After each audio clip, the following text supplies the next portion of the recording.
This is SportsCenter. The ping pong balls have spoken. So who missed their shot at a superstar? It's do or virtually die for the Pistons. Can they find their winning ways in Jersey? And, oh yes, Annika teed off, and dare we say, she's in her league? The Reds went for a 3-game sweep of the Braves. Bobby Cox went for 3 in a row against the Umps. Plus, the Yanks lose their centerpiece for at least a month, while Tennessee's Titan could lose his freedom for a lot longer than that. Always outstanding in our field, SportsCenter now.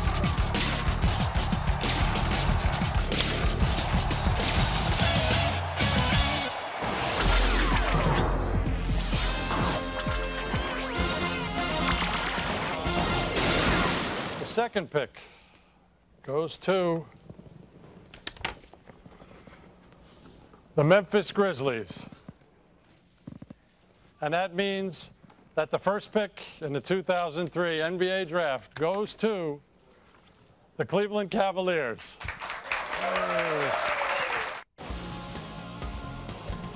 Welcome. Did you just say welcome? Welcome to Russ Granick Center. Along with Stuart Scott, I'm Rich Eisen. We'll hear from LeBron and examine how he'll impact the Cavs later in the show. But first, Stuart, we moved the red tees back. Yes. Welcome. Oh, it's Swedish. Welcome, everybody. Hey, we're going to begin with history. For the first time in 58 years, a woman teed it up on the PGA Tour.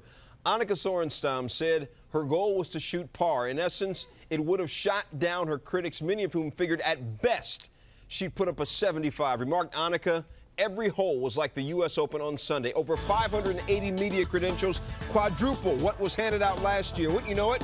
VJ was missed. Nobody missed this moment, 9:59 a.m. Eastern. From Stockholm, Sweden, please welcome Annika Sorenstam. He said, please help him. He said, and on 10th tee, Annika said, help him with the 4-wood, 404-yard. She promptly split the fairway, 243-yard with no carry. Watch her reaction. She said her nerves were jangled, and quote, and it never went away. Her next shot, her approach, 139 yards with a 9-iron. Not a clear view on the pin. Yeah, 15 feet. Yo, kid, don't be shocked. She won 13 times worldwide last year. She parred the first 3, 13th hole, 176-yard par 3. Putting from the fringe, can I get a little bit? First birdie. Averages 69 in the LPGA Tour. Here's what Annika said about it. I told my caddy, well, at least I made 1 birdie. So, you know, it was a relief. And after that, I mean, especially on this course where you know that there's going to be bogeys out there, I wanted to make a birdie or 2 just to feel a little more comfortable. Getting some love from her caddy and her playing partner, Aaron Barber. 14th hole, 457-yard with a driver. I ain't going to say that, but that ain't right, Rich. 280. Did you hear me? Yeah, smush. 280, longest drive of the day. She outdrove playing partner Dean Wilson by 17 yards, only 9 yards short of her other partner, Aaron Barber. She parred the hole. 16th hole, 174 par 3. Her tee shot with the 6-iron. A little bit right, but it's going to take a great bounce off the fringe and come to rest within 6 feet.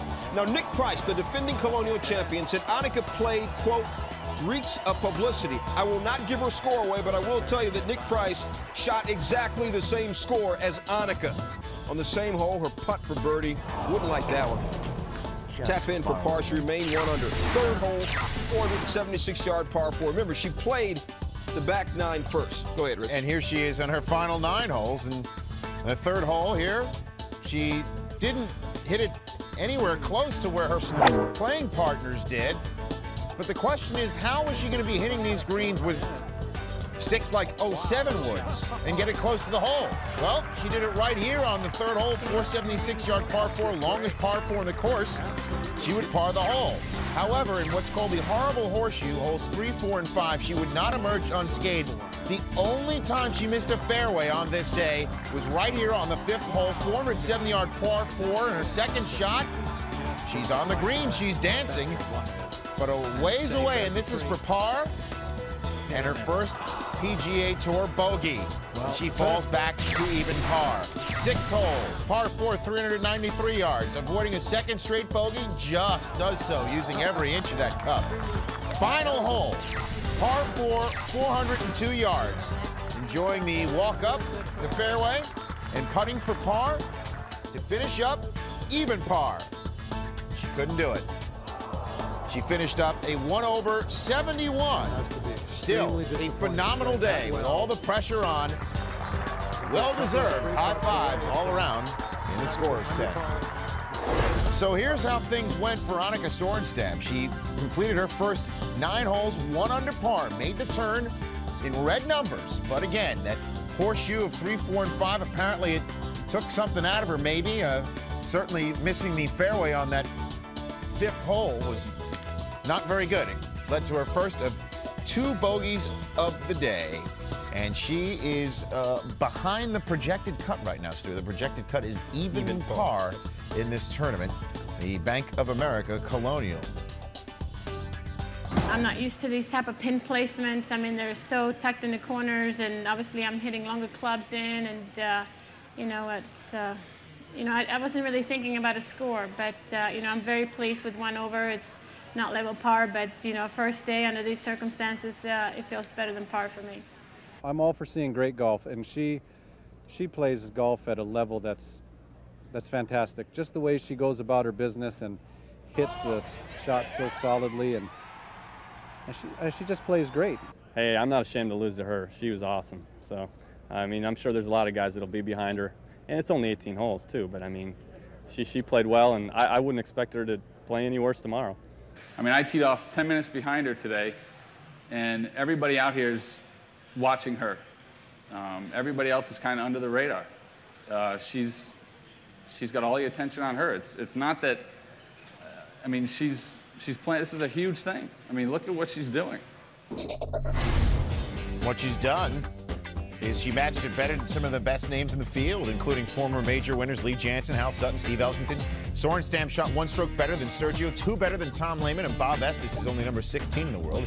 Billy Andrade shot a 2 under 68 and then joined our Tom Rinaldi for some analysis. Billy Andrade, 4-time winner on the PGA Tour and a 68 in the opening round of the Colonial, a fine performance. You spent the day in the group directly in front of Annika Sorenstam. What were the galleries like? Well, they were unbelievable. It seemed like a final round of a major championship. They were 10 deep on both sides. The energy level was at an all-time high this morning. What was your reaction to her performance? You'd have to say unbelievable. You'd have to say awesome. What adjectives can you throw out? I mean, she went out there and hit the first fairway and then proceeded to miss only 1 fairway. She missed 3 greens and had a putter in her hand on those 3 holes. It's just to be able to bottle your nerves up and be able to put on a performance like that from tee to green, it was unbelievable. Given those extraordinary conditions with the gallery and the attention and the pressure and then the golf course, what was the biggest challenge for her game? I think the biggest challenge for her game is inside of 100 yards, like I said yesterday. Her putting wasn't, up to par. She had 33 putts, and usually when your nerves are, getting the best of you, making those little putts, she kind of 3-putted the last hole there to shoot 1 over. But you got to putt, and you have to putt out here, and you have to putt if you want to shoot low scores, and that's what she's going to need to do tomorrow. Given her performance in the opening round, what should her goal be Friday? Well, I think she's overcome whatever, nerves that she had, and I think tomorrow now she can go out and think about getting the ball in the hole and think about trying to put up a good number. She shot 71 today, which was very, very good, but now tomorrow she needs to do a little better. Since 1997, Annika Sorenstam has a higher winning percentage than any golfer in the world, including Tiger Woods. Will she win the right to play on the weekend? We'll find out by the end of Friday. For Billy Andrade, I'm Tom Rinaldi at Colonial. Let's head back to the studio. Breakdown, brought to you by McDonald's.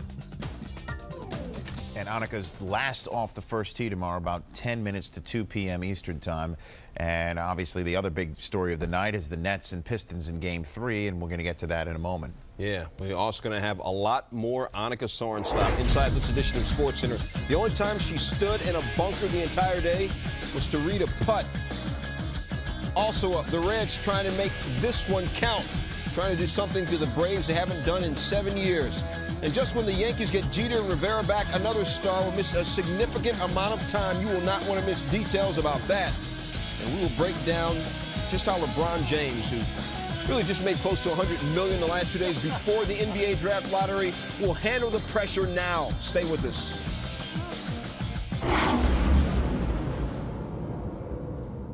Two teams in NBA history have ever lost the first 2 games of a best-of-7 at home and come back to win, and Byron Scott knows how the Nets can go up 3-0. They're not going to get back as long as you keep running, he keep running, Kenyon. That's 4 in a carry. They can't get back with all 4 of us. Okay, so let's keep rebounding the ball. Let's keep getting it up and down the floor. Rebounding, getting up and down the floor. Defense, creating offense right here. Kerry Kittle's the block. Jason Kidd coast to coast. And then Chauncey Billups, who took only 7 shots in this game and had 7 points with the air ball. Kenyon Martin on the other end. Nets had 32 fast break points compared to Detroit's 4. Richard Jefferson on the other end. Kidd dishing. Nets led by 5 after 1. Nets up 10 in the second quarter. Aaron Williams, the alley-oop to Kmart, who had 19 points. And then Jason Kidd flat out took over this ball game. Circus shot underneath off glass. And then a jumper, scoring from all shapes and sizes. And then as time running down in the first half, he beats the clock. Nets up 11 at half. Second half, different half, same old story. Kidd the steal, going the other way. You heard how Byron Scott talked about rebounding. They out-rebounded the Pistons 50-39 in this game, too. And Kidd, like I said, took care of the rest. Career playoff high 34 points, 12 rebounds, and 6 assists to boot. And the Nets have the Pistons in a fat 3-0 hole. Final score 97-85. Martin had 6 points to go with his 6 boards to go with his 19 points. Last time the Pistons were swept in the playoffs, last time they were in the conference finals, 91 against the Bulls. Let's go out to New Jersey. Brad Nessler and crew. When you talk about Jason Kidd and what he's done in the first 2 games of this series against Detroit, averaged 17.5 points, 8 rebounds, and 6 assists a game. It didn't talk about the fact that he hit the game-winning shot in Game 1. He had the defensive play of the game in Game 2. And then, Bill, tonight, it was just his show. And you can't play much better than he did. Brad, this was a whipping of gargantuan proportions here as the New Jersey Nets, led not only by Jason Kidd throughout, but Kenyon Martin at the start of this game just took not only the game but the spirit away from the Detroit Pistons. And with Jason Kidd playing such a fabulous game in all aspects, his penetration, ability to get down the lane and then see guys who were totally out of the picture, dropping beautiful dimes to back-cutting players time and time again. Kerry Kittles, Richard Jefferson. In transition, Jason Kidd, flawless, peerless. Seeing guys end the play before it even happens. Jason Kidd doesn't even need to look because he knows his guys are running with him. Doesn't even need a right hand. Lay one off and throw one down. RJ. That was the only bad part of that break. Jefferson missed the slam. But the stats here, incredible. Plus 20 on points in the paint for New Jersey. Plus 5 on second chance points. Plus 28 on fast break points. Plus 11 on rebounds. Plus 10 on the offensive glass. And what do you want to talk about? Emotional fatigue or eye color? He's going to talk about Detroit, but first, before we lose him to the locker room, we have to talk to Jason Kidd. Michelle Tafoya caught up with him. Michelle? Jason Kidd, you guys said you can run at home, and you certainly did tonight. A new playoff career high for you. Why such a dominant performance here in Game 3 by this team? Well, we enjoy home. You know, we play a little bit better at home, but we found a recipe on the road. But we felt this was a big game, Game 3. If they come out and win this one, Detroit that is, then we have a series. And so, you know, 3-love makes it a little bit better with another game at home. You guys were bold when you were in Detroit. You said, we're greedy. We want to win 2 here. As of yet, you have not uttered the word sweep, but can that word right now be motivation for Game 4? No, we're not going to use the word sweep. We're going to take Game 4, get prepared, and try to execute. And, again, come out with the energy that we did. As a whole, we played great defense, and that gave us opportunity to get out and run. 3-0, as you said, a huge psychological advantage. What does it do for this team, particularly guys like Richard Jefferson and Kerry Kittles who have struggled a little bit in this series? Well, we got to get those guys going. We don't want those guys to feel left out. And we got to get RJ off, off the snide, and then the Kerry, we got to get him some easy looks. But no matter how bad those guys play, they play defense, and we can always count on those guys to come through. And we win as a team and we lose as a team, no matter who puts the ball in the basket. Congratulations, Jason. Thanks a lot. Thank you, Michelle. Let's send it back to you. Boy, you can't get much more businesslike than that interview, and that's the way he conducted himself in this ball game tonight to lead to the Nets to victory. Now it's 3-0, Tom. What do you do if you're Detroit? Do they have a chance, and what does Rick Carlisle try to do to get them back in the thing? Well, I don't know what Rick Carlisle does. As a player, I mean, the last thing I want is my coach giving me some stupid Gipper speech about how you need to suck it up and come out and play. If I'm a player, I'm going to do one or two things right now, and nothing you say is going to convince me otherwise. One, I'm going to get out there and bust my butt for 48 minutes because I have pride and I'm a professional. I'm going to get out there and try to win one game. I'm not going to try to win 4 in 48 minutes. I'm going to try to win 1, or you're on the computer right now seeing what kind of tickets you can get to Bermuda. That explains so much. It's one of those two things. That 9 straight playoff wins now for the New Jersey Nets. They have not lost a game since losing in overtime to Milwaukee on April 26th. That's right, Brad. You heard the word greedy thrown out there. The Nets have been greedy all month, and a win in Game 4, and they will take this particular winning streak into the month of June because that would take them to the NBA Finals. The Nets have won 9 in a row. Right now, only 3 teams in NBA history have longer such streaks in a single postseason. And breaking it down just the Eastern Conference, only the 1996 Bulls, Stuart Scott, at a 9-game win streak. Pretty select company. Yeah, see, Rich, the point to all this is, you get at the point to all this. Fred Carter joins us now. Coach, the Nets scored 57 points in the first half, their best first half of any game this playoff. Now, was that more because Detroit's defense did not bring the intensity they've been bringing, or New Jersey's offense brought more? Well, it's a combination of really New Jersey's offense and Detroit's offense, because they were in such a situation with yes, because they got caught. Oh, because they got caught with a bad offensive balance. Anytime that happens, now look at this. Now, when you got 4 guys below the foul line and 1 guy out, you got yourself a problem. Now the shot goes in the corner, shot up by Chauncey Billups. No one's back. Look at the transition. It's like a California gold rush. Everyone's running. You're getting kids' eyesight. He'll find the open man to get him left. Again, screen and roll. Now watch the defense now. Kenyon Martin's going to block Chauncey Billups, but then you got 3 guys under the foul line again. When the shot is checked, watch the guys take off. Their run is like a track meet. You get in his eyesight, and kid will find you. That's darn good basketball. If you take a look at it from a topside view, now watch Jefferson and Kittles. They are ready to grab each other's arm to get in front of each other. So why? To get the left, because they know kid will find them. That's good transition basketball run by the New Jersey Nets. Now, the New Jersey Nets had outscored the Pistons in the fourth quarter, 51-30 combined, games 1 and 2. Reiterating this whole fast break point, the fast break has done it for the Nets throughout this series, and even every time they play. Look at these numbers, Coach. 75-15 in this series in the fast break, and if you notice, the team that wins the fast break wins this game every single time in the postseason. Jason Kidd had not been great games 1 or 2, but he'd been good. This game, he was great. Do you think that he was disappointed personally in his own play, games 1 or 2? Well, he had to be, because he hadn't shot the ball well at all. But in this particular game, Jason Kidd took it over. It was his game in the second half. Kenyon Martin set the table, as we talked about, 14 points first period. But after that, Jason Kidd. And he made a sundry of shots. Here he is now, winding down the quarter. Look at him here, watching the clock, making sure he uses the right amount of time. Yes, sir, young fella. He gets in and makes the layup. We're talking about on the defensive end, on the offensive end. Look at him now. He drops back, playing the passing lane, gets the steal. Now watch everybody get in the open floor. But Jason says, well, I've been nice. I'll keep this for myself.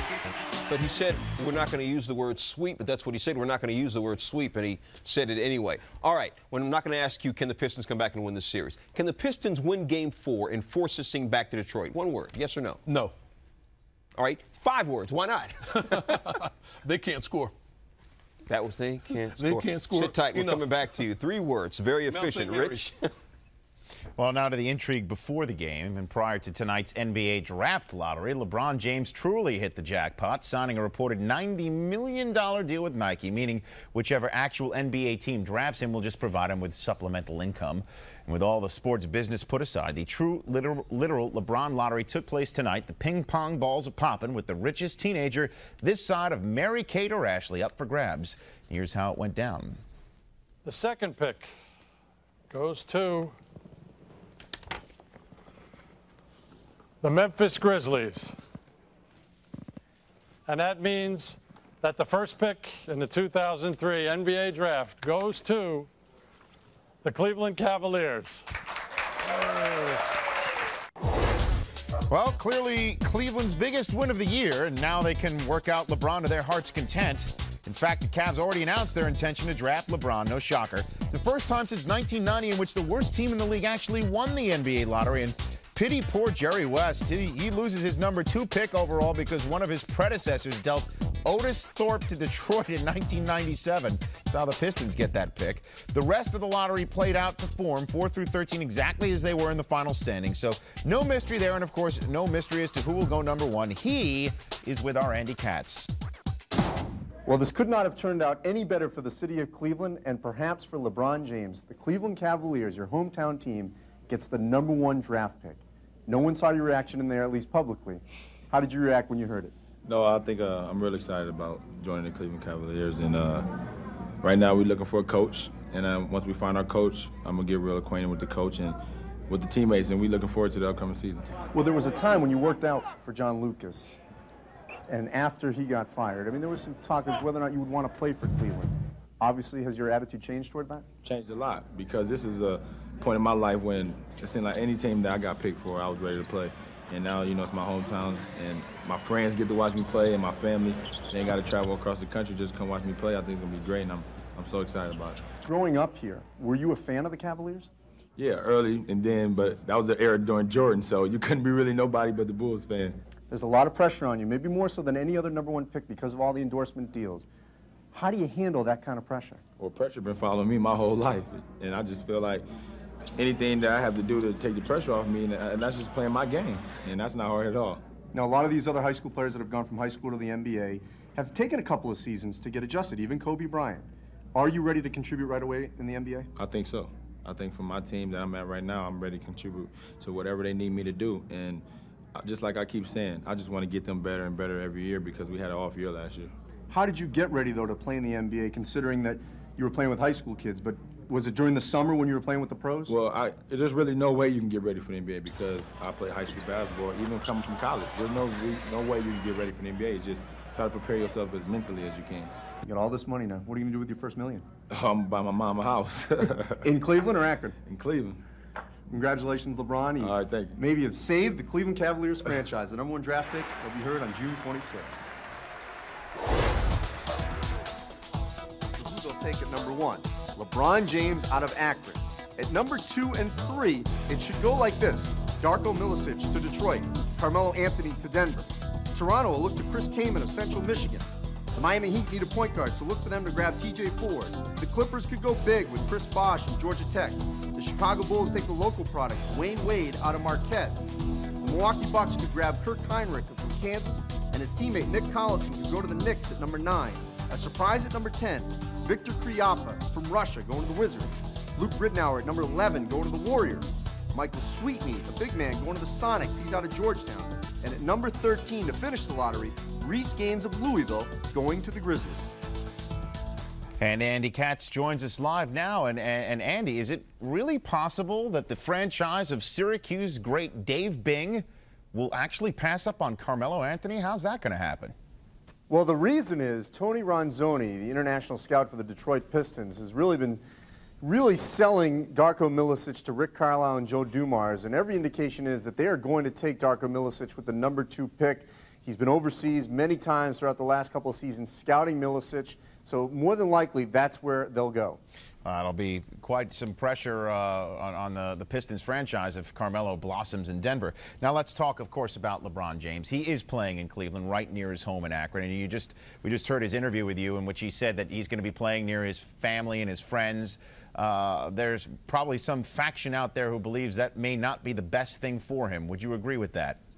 No, there is some truth in that, and it was kind of interesting to watch the body language of some of his family and friends that were here. A lot of the teammates on St. Vincent St. Mary certainly were really happy. I'm sure they're going to get some season tickets out of this. But, you know, you could notice a little, either his mother, Gloria James, was just playing it cool, or maybe she wanted a bigger house in L.A. or somewhere else. But, you know, some of the other people around him, they were just really relaxed about the whole thing, about basically staying in Cleveland. So it'll be interesting to see how this thing plays out, whether or not playing at home is a positive or a negative. Well, all right. So she's going to go house hunting in Cleveland at least. Might she run into Jeff Van Gundy there? What do you think? Possibly. Jeff Van Gundy, Paul Silas, Keith Smart, those are the candidates. And I think Van Gundy made a smart decision by not committing to the Cavs until he knew whether or not they were going to get the #1 pick. And as you heard there, LeBron James wants to get to know the coach as soon as possible. And one other thing Aaron Goodwin told me, his agent, they are going to start this marketing campaign right away in Cleveland. Nike's going to really start maybe as early as tomorrow. Season ticket sales are probably going to go through the roof beginning tomorrow. So they're going to get a head start on a marketing campaign in Cleveland 6 weeks ahead of the draft. The one thing they can't do, though, unlike the NFL, is they can't sign him before June 26th. All right, Andy, thanks very much. The Cavs head coaching job just got that much more attractive. We appreciate you joining us tonight.